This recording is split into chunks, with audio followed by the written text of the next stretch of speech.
Assalamualaikum warahmatullahi wabarakatuh. Selamat siang Bapak Ibu keluarga besar SD Negeri Broto. Kurang semangat, selamat siang. Masih ada satu yang belum respon sama sekali. Bapak Ahmad, selamat siang. Oke. Ya. Iya, hebat besar ini. Bapak Ibu, terima kasih atas kehadirannya ya, yang telah menyempatkan waktunya untuk bisa menghadiri di ruangan ini dalam acara seminar saya ya. Ini saya diberi tugas untuk membuat seminar dengan durasi maksimal 15 menit. Jadi tidak lama, oke? Oke, Bapak Ibu, akan ada beberapa materi nanti yang akan saya sampaikan, seperti ketika saya melaksanakan diklat 2 hari di tanggal 9 dan 10 Oktober kemarin. Langsung saja ya Bapak Ibu, saya buka materinya. Yang pertama yaitu profil Kota Semarang. Bapak Ibu, di sini ada enggak yang rumahnya berada di luar Kota Semarang? Ada, Pak. Mana? Saya. Oh, besok. Rumahnya mana? Demak, Pak. Rumahnya Demak. Padahal Demaknya dekat Kota Semarang ya. Iya, Pak. Demaknya Meranggen. Yang lain ini semuanya berada di Kota Semarang. Ada yang dekat sekali dengan lokasi sekolahan, yaitu Ibu Bibit ya, berada di Semarang Tengah, dan juga Ibu Nur juga berada di Semarang Tengah, dekat dengan sekolah. Oke.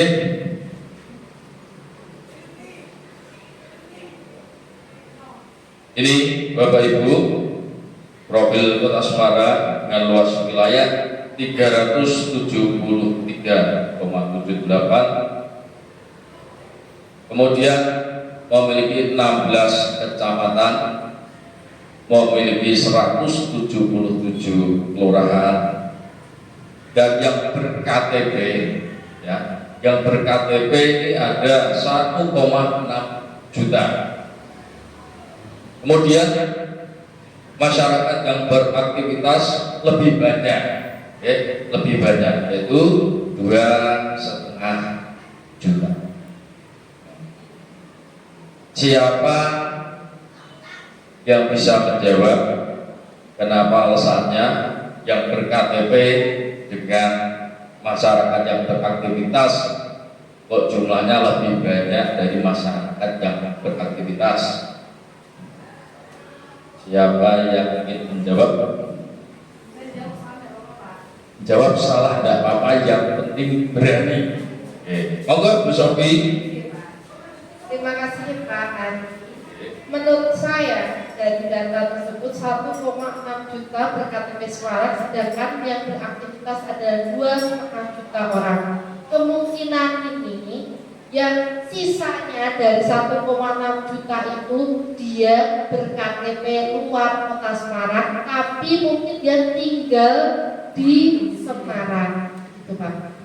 Kalau saya seperti itu. Jadi kan banyak yang di Semarang ini yang mungkin dari luar kota atau luar daerah, dia tinggalnya di Semarang, tapi dia kerjanya di Kota Semarang. Nah, seperti itu. Betul sekali. Betul sekali Ibu Sofi. Terima kasih untuk Bu Sofi. Ya, saya sedikit menambahkan. Oke, Bu Sofi, benar sekali tadi Bu Sofi menjawab, karena banyak orang dari luar Kota Semarang yang bekerja di Kota Semarang. Ya, saya menambah sedikit.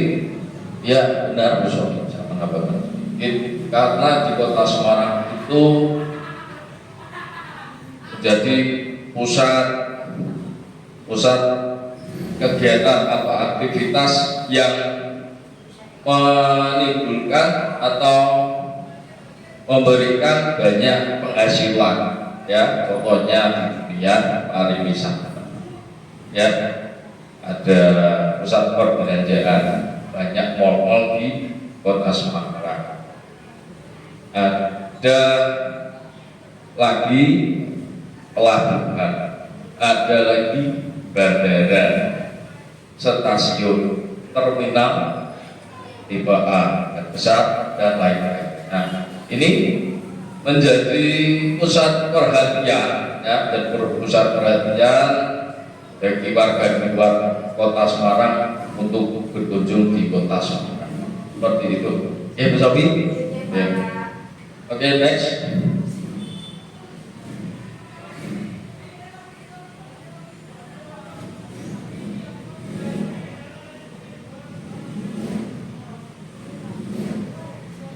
Ini yang harus diketahui oleh Bapak Ibu sekalian. Nah, Bapak Ibu harus tahu sejarah yang tinggal di Kota Semarang, yang lain di Kota Semarang. Paling tidak Bapak Ibu harus tahu sejarah ini. Ini Semarang dulunya seperti ini, Bapak Ibu. Ya, ini adalah peta purba Kota Semarang. Ini yang berwarna putih, ini dulu adalah lautan. Ini adalah lautan. Pada abad 8, lama ya, Bu? Abad 8 itu lama. Padahal abad 14 saja itu baru ada kerajaan Majapahit, terus beralih ke Raja Demak. Ini abad 8. Ini peta purba Kota Semarang seperti ini. Dulu pantai, ya, pantainya itu berada di daerah Bergota, dekat rumahnya Bunur, ya, Randusari, Bergota. Iya, dekat situ, Pak. Ya, situ itu dulunya pantai itu. Kemudian Sampokong itu juga pantai. Iya, dekat kelenteng situ, Pak Rahmat. Itu dulu pantai. Sampai dengan di Sidrono sana itu juga pantai. Nah, kemudian kenapa ini, ya, di era sekarang ini justru Bergota ke utara ini sudah menjadi kota atau menjadi kepadatan penduduknya lebih banyak. Ya. Ini siapa yang bisa menjawab? Bertanya dulu, Pak. Oke, silakan bertanya, Pak Rahmat. Terima kasih Pak waktunya. Kita tanya Pak, itu kan dulu pantainya sampai di Bergota, sampai di Kelenteng. Ya. Dan sekarang pantainya itu di sana, agak jauh ke sana. Kenapa? Alasannya kenapa? Padahal pemanasan global itu kan pencairan es di kutub harusnya kan tambah, tapi kok berkurang. Nah, ini kan saya bertanya-tanya. Itu satu Pak. Yang keduanya, kalau pantainya itu sampai Sampokong, kenapa kok ada kota lama di situ? Makasih. Oke. Saya jawab, Pak Rahmat. Baik.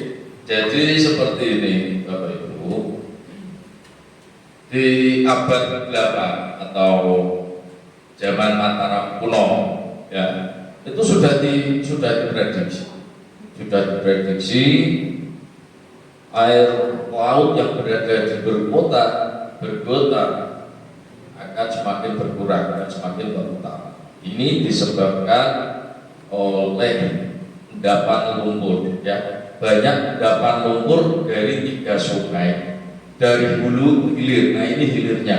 Jadi dari hulu ke hilir, dari 3 sungai ini banyak sekali endapan lumpurnya. Kemudian terjadi sedimentasi. Jadi sedimentasi di sini sehingga air laut semakin ke utara semakin ke utara dan menjadi daratan baru di sini. Nah 3 sungai ini yaitu Sungai Kreo, Sungai Keripik, dan Sungai Berang. Oke, atau ada juga ya ada nama Kali Berang, itu mungkin ada hubungannya dengan Sungai Berang. Ya, itu Karamat dan Kota Lama ya itu dulunya juga laut Pak.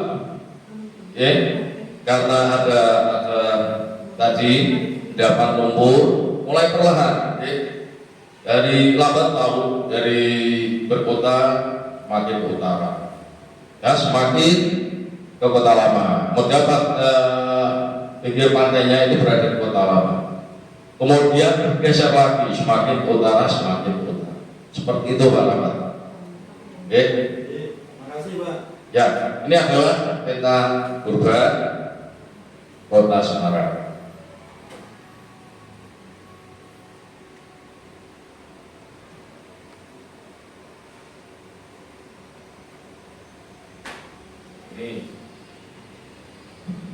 Ini Bapak Ibu ada namanya RPJMD Kota Semarang ya tahun 2021 sampai 2026. Bapak Ibu, adakah yang tahu panjangan dari RPJMD ini? Panjangnya apa Pak? Siapa yang tahu? R-nya itu rencana, P-nya apa? P-nya pembangunan, betul, betul. Kemudian D-nya apa? Jangka, M-nya menengah, D-nya daerah, Kota Semarang. Tepuk tangan untuk Bunur. Ya, Bunur bisa menjawab semua tadi ya. RPJMD. Ada 3 ini, ada 3 tingkatan Bapak Ibu. Ada RPJMD. Kalau M tadi menengah ya, ini ada juga yang panjang dan juga ada yang pendek. Kalau RPJPD yang panjang itu masanya ada 20 tahun. Ya. Kemudian yang menengah itu 5 tahun. Dan yang pendek itu 1 tahun. Itu Bapak Ibu. Ini visi dari Kota Semarang yaitu terwujudnya Kota Semarang yang semakin hebat berlandaskan Pancasila dalam bingkai NKRI yang berbineka tunggal ika. Misinya ini banyak sekali ya, ada 5 item ini. Saya lanjut lagi karena waktunya terbatas.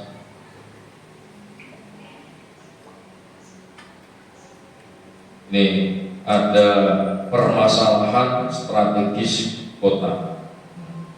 Di Kota Semarang ini banyak permasalahan, ya Bu. Salah satunya apa? Di daerah pesisir, daerah utara, banjir, betul. Kemudian ada rob. Kemudian ada lagi selain itu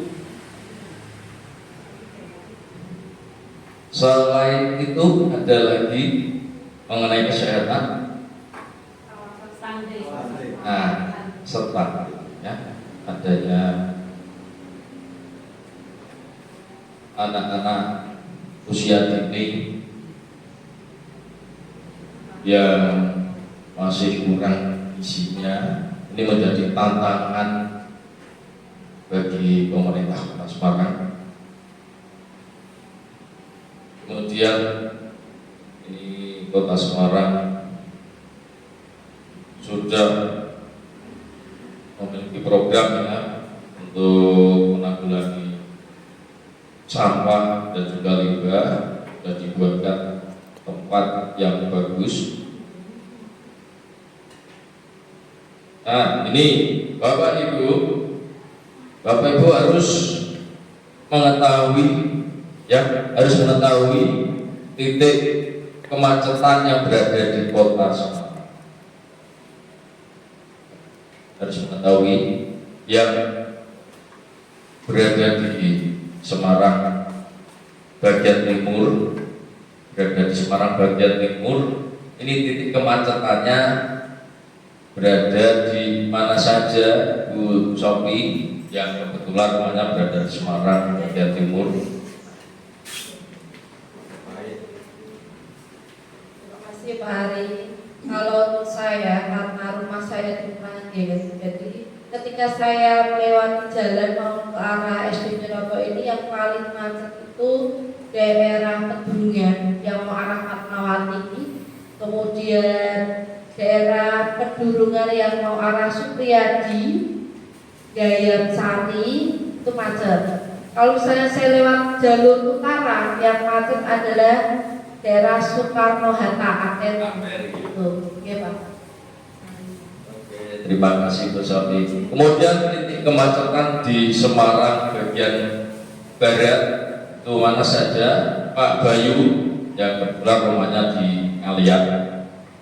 Ya Pak, untuk saya sendiri kalau berangkat sekolah atau pulang sekolah melewati jalan kalian yang ada jalan Siliwangi dan menuju arah Dapasta masuk ke Kampret dan setelah ada beberapa titik yang menjadi titik kemacetan. Yang pertama kalau dari daerah kalian itu ada di depan UIN ya, di kampus satu UIN, karena bertutupnya 3 arah sekaligus. Ada yang dari Semarang timur ke arah, biasanya yang bekerja ke arah Badan, yang ke KIB, terus ke arah Boja atau BSB Hujan, kemudian ada di Jalan Kalbanteng, karena bertemunya beberapa titik jalan ya Pak, ada Jalan Maulana, kemudian ada Jalan Siliwangi, Abdurrahman Saleh, serta ada jalan itu yang daerah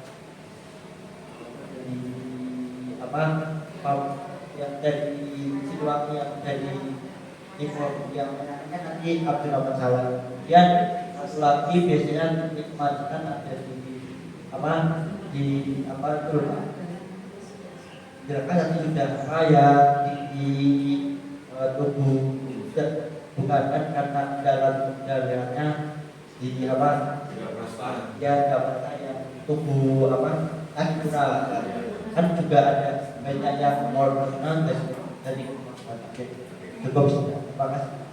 Oke, terima kasih Pak Bayu. Monggo kasih tepuk tangan untuk Bu Sofi dan juga Pak Bayu. Oke, bagus sekali Pak Bayu. Baik, Bapak Ibu, saya minta materi selanjutnya ya.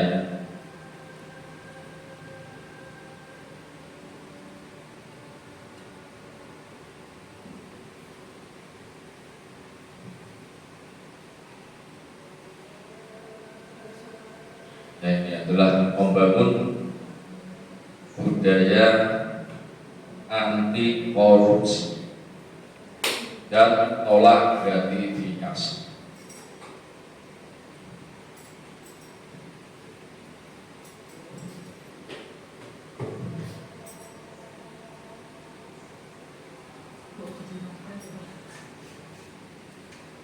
Oke, Bapak Ibu, budaya anti korupsi itu penting, ya. Jadi kita sebagai pendidik itu harus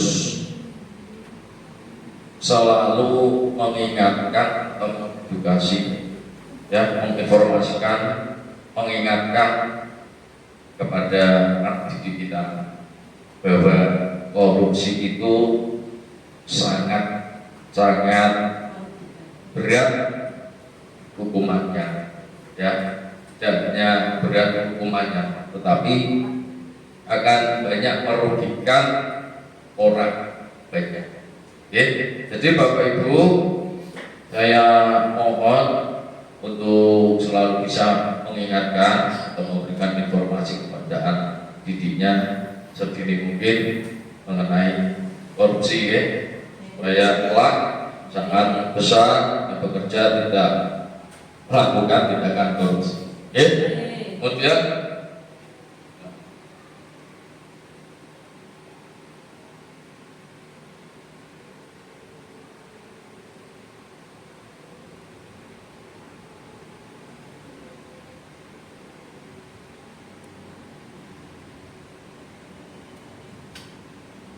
nah, ini Bapak Ibu, ada strategi pemberantasan korupsi KPK, yaitu ada 3. Yang pertama pendidikan, kedua pencegahan, ketiga penindakan. Oke, lanjut lagi. Ini adalah dampak korupsi, ya. Dampaknya 1 ada kemiskinan, 2 kerusakan alam, yang ketiga biaya ekonominya akan menjadi membengkak ekonomi.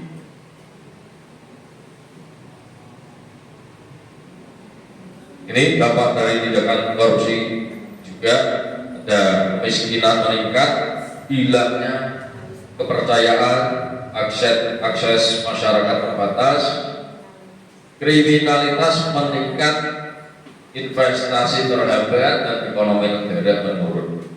Itu Bapak Ibu, banyak sekali ini, ya, masih banyak materinya. Kalau saya lanjutkan nanti waktunya akan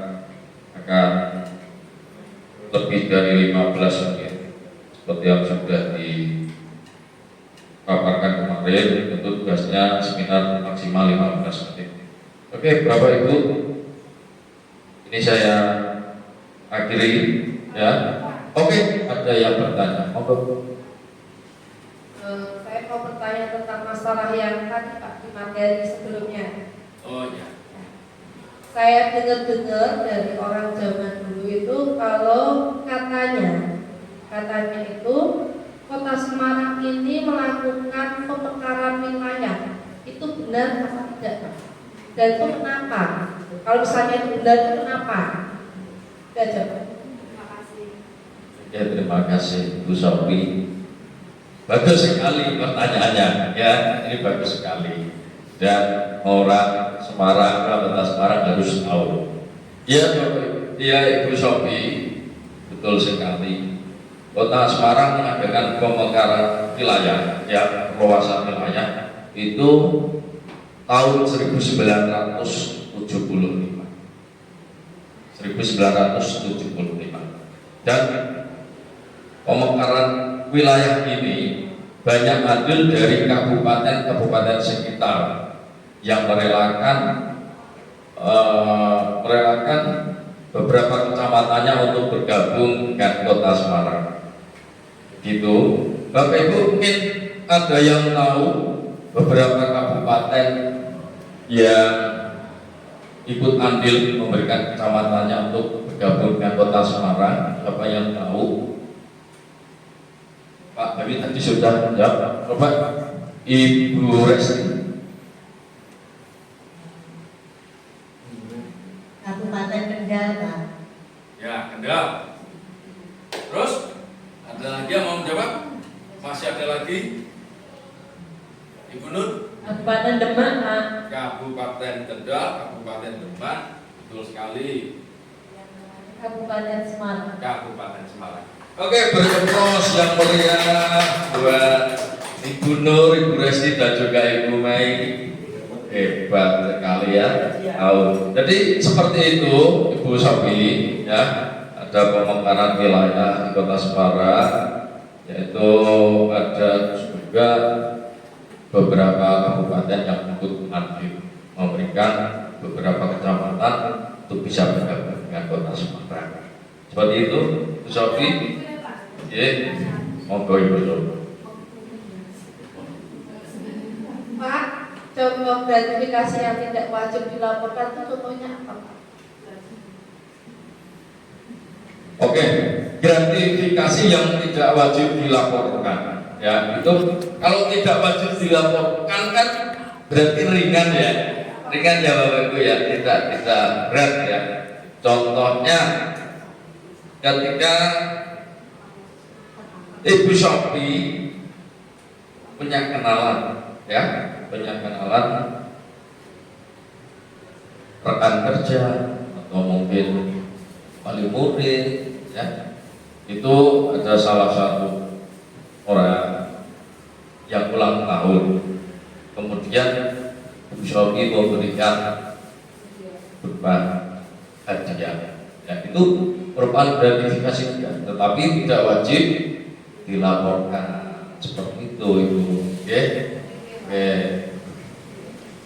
Banyak sekali macam-macamnya ya, ketika saat memberikan rapot, ya, rapot pada wali murid, kemudian banyak wali murid yang memberikan bingkisan atau hadiah pada bapak guru. Ya. Bisa juga karena niatnya memang nggak gratifikasi, ya, karena merasa orang tua itu berpikiran bahwa bapak ibu guru itu sudah bersusah payah dalam mendidik anaknya, oke, dengan ikhlas mendidik anaknya seperti itu. Jadi tidak semata-mata ini bisa dijadikan acuan sebagai gratifikasi, ya, tergantung niatnya. Oke, Bapak Ibu, terima kasih karena waktu sudah habis. Terima kasih, saya akhiri. Wabillahi taufiq wal hidayah. Wassalamualaikum warahmatullahi wabarakatuh.